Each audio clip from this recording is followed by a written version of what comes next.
comment rattraper un point faible. Aujourd'hui, on va voir exactement comment faire pour rattraper un point qui est en retard par rapport au reste de ton corps.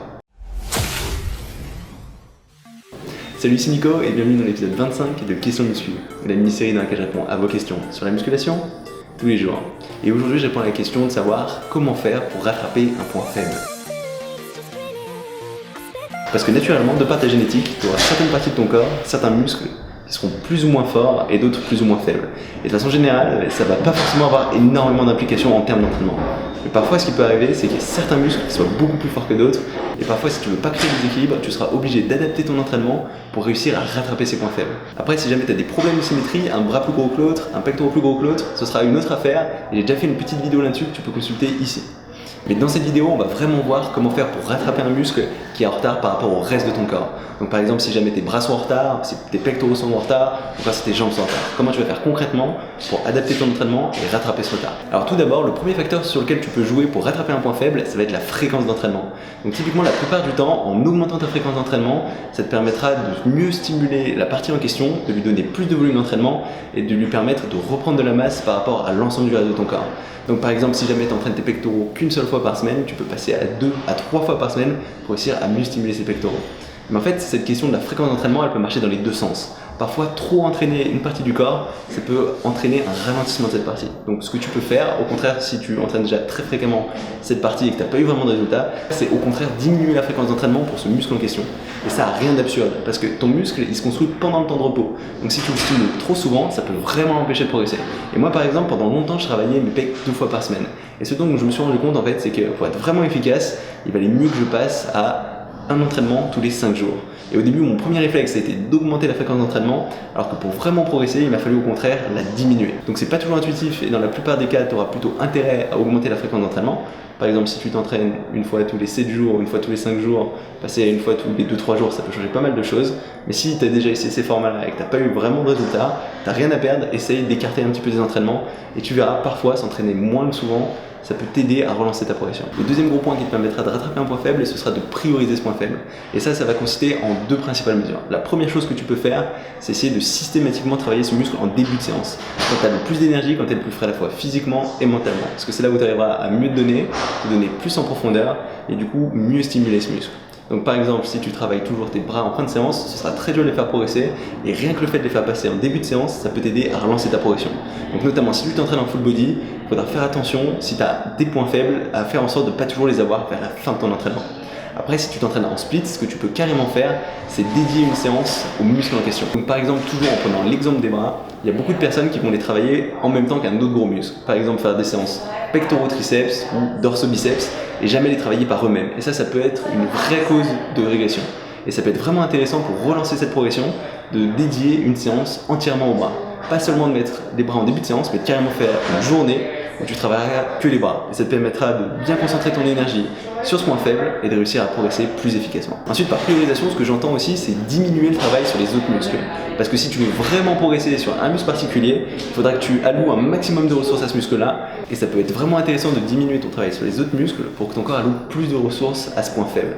Donc par exemple, si tu veux vraiment mettre l'accent toujours sur cet exemple des bras, ça peut être intéressant que tu fasses des séances jambes plus légères, plus courtes, pour vraiment réussir à te concentrer sur ce point faible. Et en fait, il y a beaucoup de pratiquants qui ont envie de progresser de partout en même temps, d'à la fois corriger des points faibles et d'en même temps continuer à progresser. Et en fait, ça va pas être vraiment possible.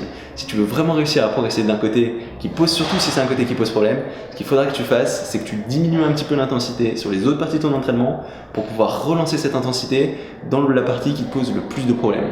C'est très dur de progresser de partout d'un seul coup, surtout quand tu as un point faible. Donc vraiment mettre l'accent sur ce point faible, essayer de prioriser ce point faible, le faire en début de séance, voire allouer une séance complète à ce point faible, diminuer l'intensité sur les autres muscles, ça va clairement aider à relancer la progression sur ce point faible. Et encore une fois, en voulant tout faire d'un seul coup, c'est le plus sûr moyen de rien changer. Donc savoir prioriser, c'est aussi savoir diminuer l'intensité sur d'autres parties du corps. Ensuite, une troisième façon relativement efficace de mettre l'accent sur un point faible, ça va être de toujours bien laisser un jour de repos avant de travailler ce point faible en question.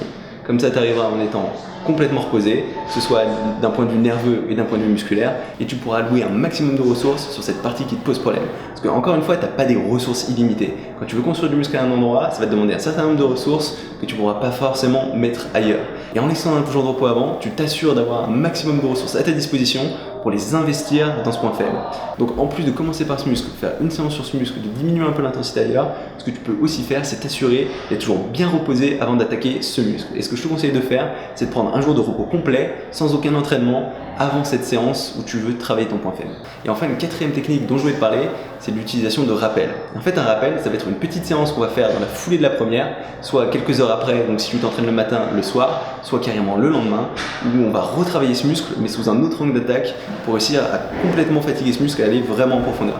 Donc par exemple, ce que tu peux faire, si tu veux travailler tes pectoraux, ce sera une première séance où tu travailles tes pectoraux lourds, où tu vas utiliser de gros exercices polyarticulaires, attaquer sous tous les angles, et le lendemain, au début de la séance suivante, prends 15 minutes où tu vas retravailler ces pectoraux. Mais au lieu de faire du travail lourd avec ces exercices polyarticulaires, tu vas au contraire te concentrer sur de l'hypertrophie dite métabolique, c'est-à-dire vraiment sur la congestion, le fait d'avoir un maximum de sang, un certain volume d'entraînement. Donc typiquement, tu vas faire 2 exercices avec 3 séries de 12-15 répétitions, où tu vas essayer de vraiment te concentrer sur tes sensations, sur la qualité de ta contraction. En plus, vu que ton muscle est déjà pré-fatigué de la séance d'hier, tu auras des sensations beaucoup plus intenses, donc tu sentiras beaucoup plus ce muscle, tu arriveras à beaucoup mieux l'isoler, et comme ça tu arriveras à vraiment le travailler en profondeur. Donc on se servira de tous les aspects d'hypertrophie.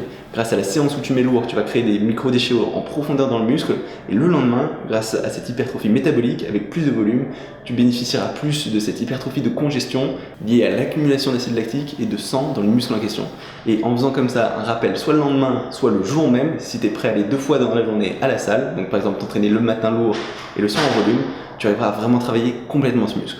Et moi, c'est quelque chose que j'ai mis en place sur le haut de mes pectoraux et qui a fait une énorme différence.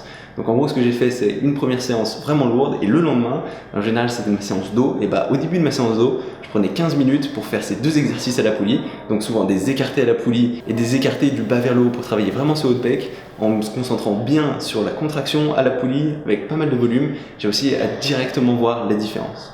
Donc cette technique de rappel, elle va être très intense parce que c'est assez douloureux de retravailler sur des courbatures, mais elle sera particulièrement efficace pour mettre l'accent sur une partie du corps qui pose problème. Et voilà, c'est tout pour cette vidéo. Si jamais elle t'a plu, n'hésite pas à mettre un petit pouce bleu. Si tu l'as pas encore fait, tu peux aussi t'inscrire à ma chaîne YouTube pour savoir quand je sors de nouvelles vidéos. J'en sors tous les jours. Et du coup, on se retrouve dès demain pour une nouvelle vidéo. Salut!